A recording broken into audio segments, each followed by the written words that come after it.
Assalamualaikum warahmatullahi wabarakatuh. Selamat sore untuk kita semua.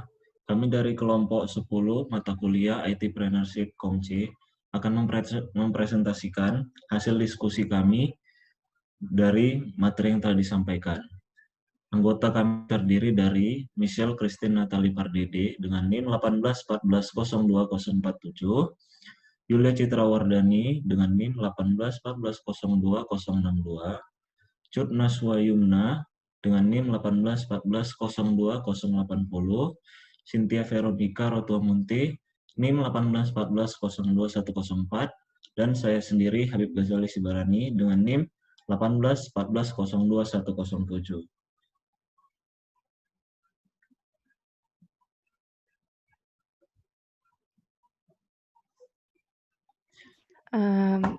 Bill Gates. Di sini kami akan membahas tentang latar belakang pribadi dari Bill Gates, kemudian pendidikan Bill Gates, kontribusi yang diberikan Bill Gates, tantangan dihadapi Bill Gates, dan solusi-solusi yang dilakukan.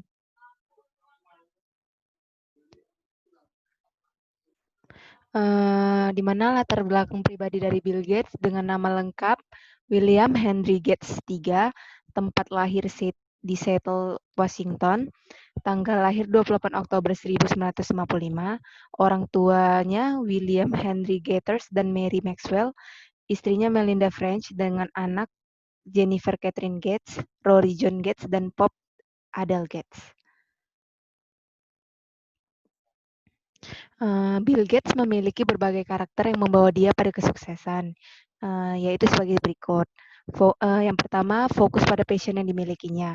Kemudian dia bekerja keras, optimis, tidak pernah menunda-nunda apa yang ingin dilakukannya, dan juga visioner. Pendidikan Bill Gates.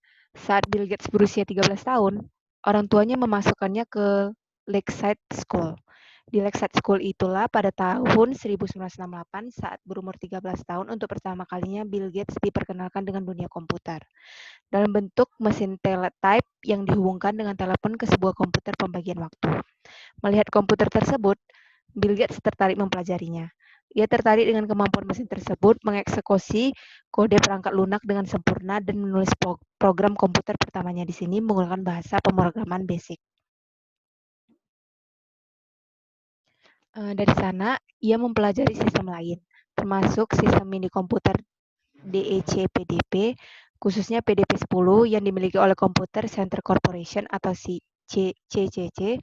Bersama dengan temannya, Gates ditawarkan untuk menemukan bugs lain di perangkat lunak CCC dengan imbalan waktu tambahan untuk penggunaan komputer. Di kantor tersebut inilah Gates mempelajari kode sumber berbagai program, termasuk program yang ditulisnya dalam bahasa Fortran dan Lisp. Ia dan kawannya bekerja di sana hingga tahun 1970 ketika CCC ditutup karena bangkrut.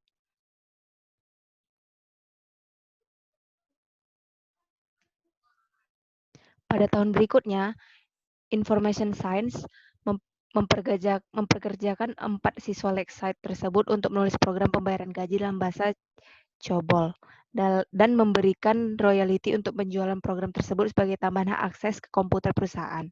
Gates juga mendapatkan pekerjaan tambahan ketika sekolah memintanya untuk membuat program pengaturan jadwal kelas siswa. Bill Gates lulus dari Lakeside School pada tahun 1973 dengan nilai yang tinggi. Ia diterima di Harvard College. Pada tahun keduanya di Harvard, Gates merancang sebuah algoritma untuk penyortiran penekuk sebagai solusi atas satu dari serangkaian masalah yang belum terpecahkan dalam kelas kombinatorika oleh Harry Lewis, salah seorang profesornya. Solusi Gates memegang rekor sebagai versi tercepat selama 30 tahun. Bill Gates tidak mempunyai rencana belajar tetap ketika menjadi mahasiswa di Harvard dan menghabiskan banyak waktunya dengan menggunakan komputer sekolah. Bersama Paul Allen, Bill Gates terus mengembangkan talentanya di bidang pemrograman komputer, dan Bill Gates memutuskan keluar atau drop out dari Harvard untuk menyumbang waktunya ke Microsoft. Selanjutnya akan dilanjuti oleh Cut.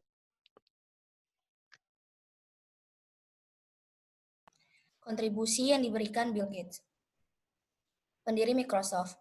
Gates bersama Allen pertama kalinya membuat software sistem operasi untuk micro instrumentation and telemetry system, pencipta mikrokomputer terbaru. Dan kerjasama bersama MIT tersebut ia namakan Microsoft. Sistem operasi yang Gates buat sukses dengan menjadi sangat populer, hingga Gates menyadari bahwa karyanya disebarkan secara bebas tanpa adanya royalti sama sekali.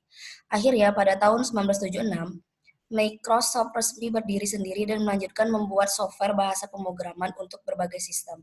Bill Gates bersama Microsoft kemudian memulai untuk membuat program sistem operasi yang dimulai dari DOS 1.0 yang kemudian berevolusi menjadi Windows yang sekarang kita kenal.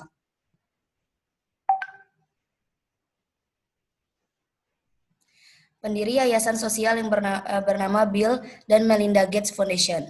Pada tahun 2000, Bill dan istrinya Melinda membangun sebuah yayasan sosial bernama Bill dan Melinda Gates Foundation. Yayasan dan banyak mitranya membantu orang-orang di seluruh dunia untuk hidup lebih sehat dan lebih produktif. Melalui yayasan tersebut, Gates membantu 20.000 orang untuk melanjutkan kuliah. Pada 2002, yayasan ini berhasil menyelesaikan upaya membantu memasang 47.000 komputer di 11.000 perpustakaan di 50 negara bagian. Pada 2013, Bill Gates membantu 5,5 miliar dolar untuk memberantas polio.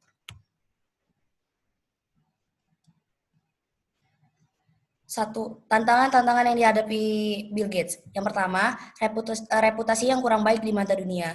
Karena banyak melakukan kesalahan ketika membangun sebuah sistem operasi, pada tahun 1990, Bill Gates banyak mendapatkan kritikan yang membuat karirnya memiliki reputasi yang buruk. Yang kedua, monopoli Microsoft. Pada tahun 1990, Bill Gates mendapat tuntutan dari Departemen Keadilan Amerika Serikat dengan dakwaan Gates telah melakukan monopoli terhadap perusahaan-perusahaan kecil.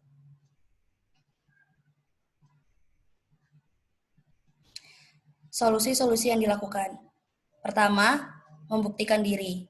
Bill Gates membuat IBM sistem operasi karena pada saat itu mereka memerlukan sistem operasi untuk komputer mereka. Bill Gates pun memberikan dengan nama sistem operasi 86 DOS atau QDOS yang kemudian dikirim ke IBM dalam bentuk PC DOS. Yang kedua, Bill Gates mengundurkan diri. Pada tahun 2000, Bill Gates mengundurkan diri dari jabatannya sebagai ketua pegawai eksekutif dan ia memilih kembali ke profesi lamanya yang dicintai, yaitu kepala penelitian dan pengembangan perangkat lunak di perusahaannya sendiri, Microsoft Corp.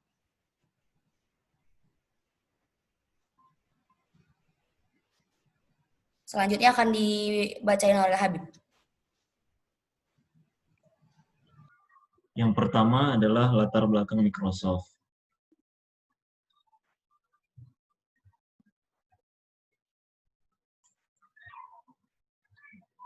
Perusahaan ini didirikan oleh Bill Gates dan Paul Allen pada 4 April 1975. Microsoft merupakan pembuat perangkat lunak terbesar di dunia menurut pendapatannya.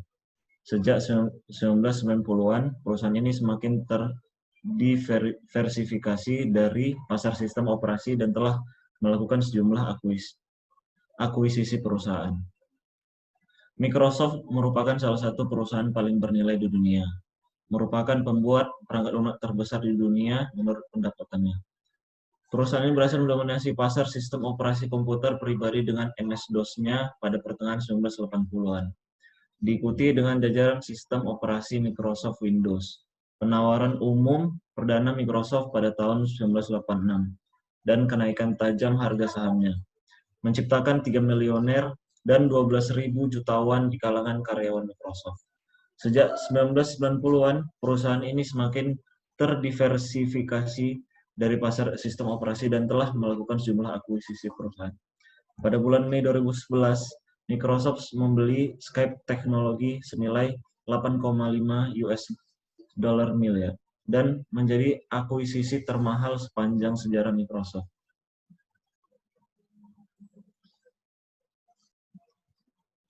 Kontribusi yang diberikan Microsoft sebenarnya tidak terlalu besar pada awalnya. Salah satu kontribusi kecil yang berefek besar pada perkembangan dunia adalah melahirkan Microsoft Office. Awalnya Microsoft Office dimanfaatkan di instansi atau perusahaan sebagai penunjang kelancaran pekerjaan bidang administrasi dengan memanfaatkan software Microsoft Word, Excel, dan Access.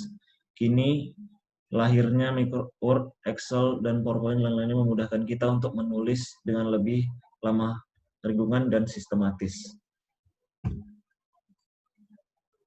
Tantangan yang sempat dihadapi Microsoft itu ada 3. Yang pertama, persaingan dari Google. Sempat kalah saing oleh Google karena sistem yang kurang fleksibel untuk digunakan. Microsoft mengandalkan penjualan personal komputer untuk menghasilkan keuntungan dari lisensi Windows, tetapi dunia berubah dengan cepat. Masa depan dapat dikatakan adalah seluler.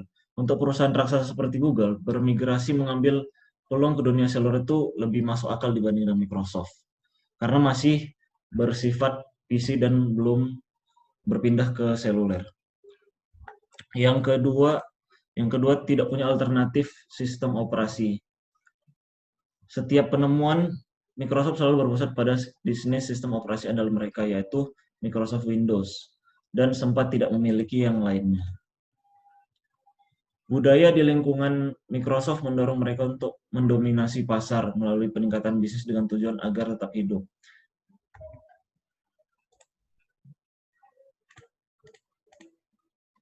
Windows membagikan mantra perusahaan. Setiap penemuan Microsoft selalu berpusat pada sistem operasi andalan mereka. Tapi apa yang terjadi? Model bisnis berubah, seperti mantra perusahaan itu tidak relevan lagi. Yang ketiga, kegagalan pada produk. Sempat merambat kepada produk seluler pada tahun 2010. Lahirnya Windows Phone tidak bertahan lama karena dinilai gagal dan akhirnya tutup usia pada 2017.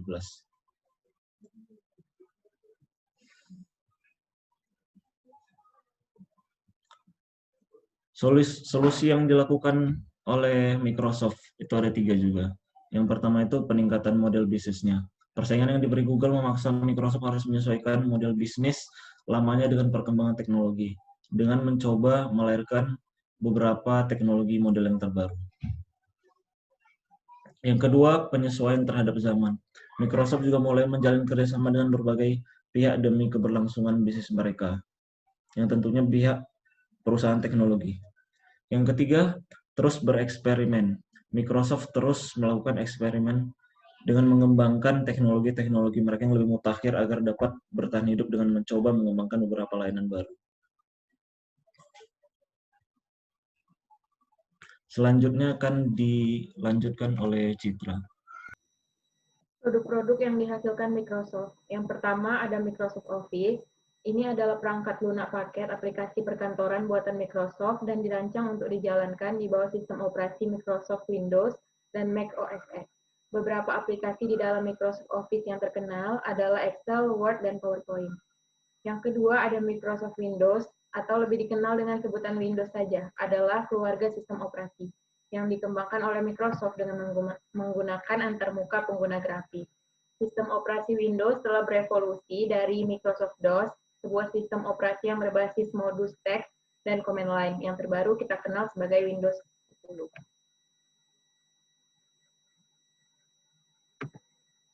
Yang ketiga ada Microsoft Xbox. Microsoft Xbox adalah konsol permainan generasi ke-6 yang dibuat oleh Microsoft. Xbox adalah pendahulu Xbox 360 yang menjadi konsol pertama yang diluncurkan oleh Microsoft ke pasar konsol permainan. Konsol ini bersaing dengan PlayStation 2, Dreamcast, dan Nintendo GameCube. Dan generasi yang paling baru adalah Xbox One yang juga bersaing dengan konsol permainan keluaran Sony PlayStation 4. Selanjutnya masuk ke latar belakang Tokopedia. Tokopedia merupakan salah satu pusat perbelanjaan daring di Indonesia yang mengusung model bisnis marketplace. Tokopedia memungkinkan setiap individu, toko kecil, dan brand untuk membuka dan mengelola toko daring. Sejak diluncurkan hingga akhir 2015, layanan dasar Tokopedia dapat digunakan oleh semua orang secara gratis. Dengan visi membangun Indonesia yang lebih baik lewat internet.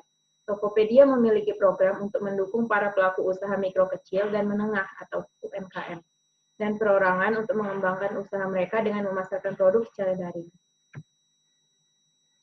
Berikutnya ada kontribusi yang dilakukan oleh Tokopedia. Yang pertama, ada program Mulai Aja Dulu. Mulai Aja Dulu merupakan nilai yang mencerminkan semangat Tokopedia dalam menginspirasi banyak orang memulai kembali. Tokopedia berharap dapat menjadi agen pengubah yang membantu masyarakat Indonesia menciptakan peluang mereka.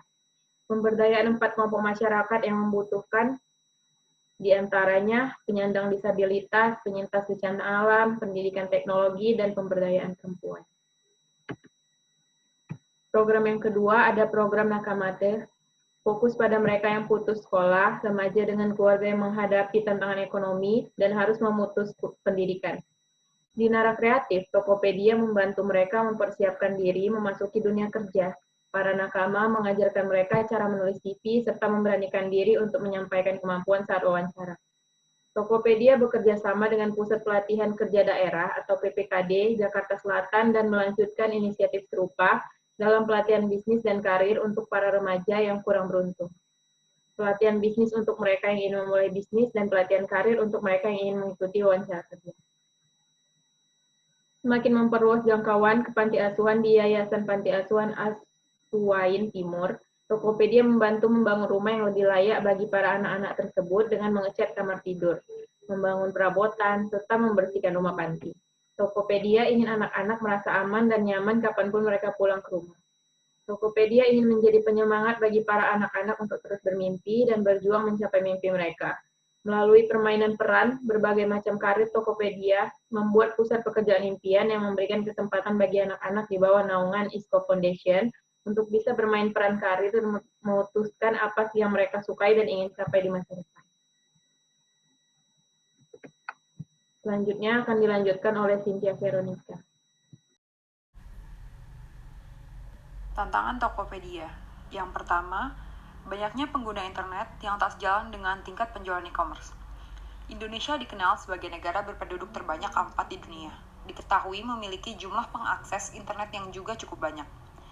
Namun, hal tersebut tak berdampak cukup baik terhadap tingkat penjualan e-commerce di Indonesia saat ini.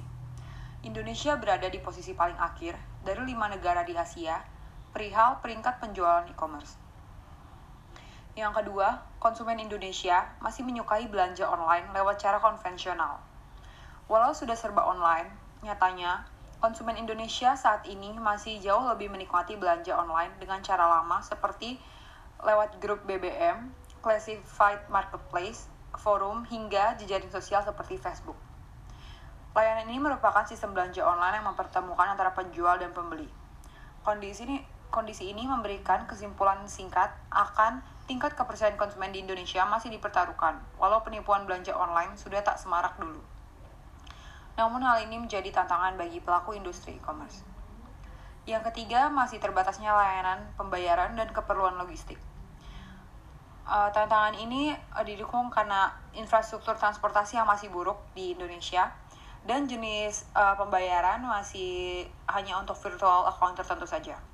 Yang keempat, terbatas. Tokopedia mengklaim pihaknya tak mempunyai data terkait transaksi e-commerce lintas negara. Jadi Tokopedia hanya memiliki penjualan di dalam ranah Indonesia saja.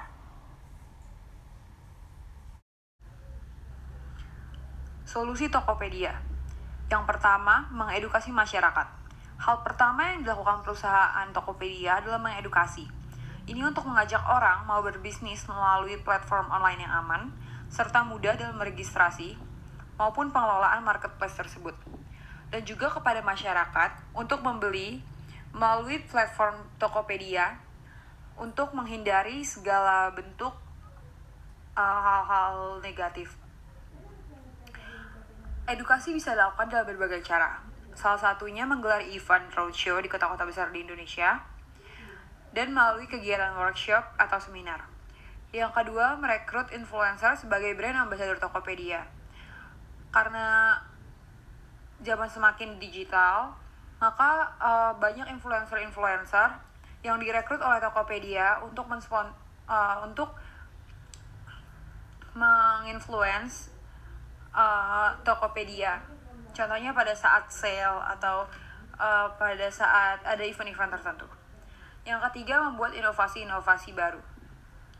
Inovasi perlu untuk mengikuti perkembangan pasar, serta menawarkan fitur yang berbeda dibanding kompetitor. Contohnya Tokopedia menawarkan lucky deal untuk penjual dan pembeli. Yang keempat, mengadakan sale di tanggal-tanggal tertentu. Contohnya di tanggal 11/11 yang baru saja terjadi, dan nantinya di tanggal 12/12. Produk yang dihasilkan. Produk yang dihasilkan di sini merupakan sistem transaksi jual beli secara daring atau disebut toko daring atau e-commerce. Tokopedia menghadirkan market dalam genggaman. Tokopedia mempermudah transaksi yang dilakukan bagi pembeli dan penjual. User dapat melakukan transaksi secara online to offline, membayar tagihan, membeli tiket, mendapatkan informasi mengenai cara menggunakan aplikasi Tokopedia, belanja secara interaktif, sampai mencari inspirasi untuk memulai usaha daring secara gratis. Sekian presentasi dari kami kelompok 10. Mohon maaf bila ada kekurangan dan juga tadi ada gangguan audio sebelumnya. Sampai sini saja saya akhiri. Assalamualaikum warahmatullahi wabarakatuh. Selamat sore semuanya. Terima kasih.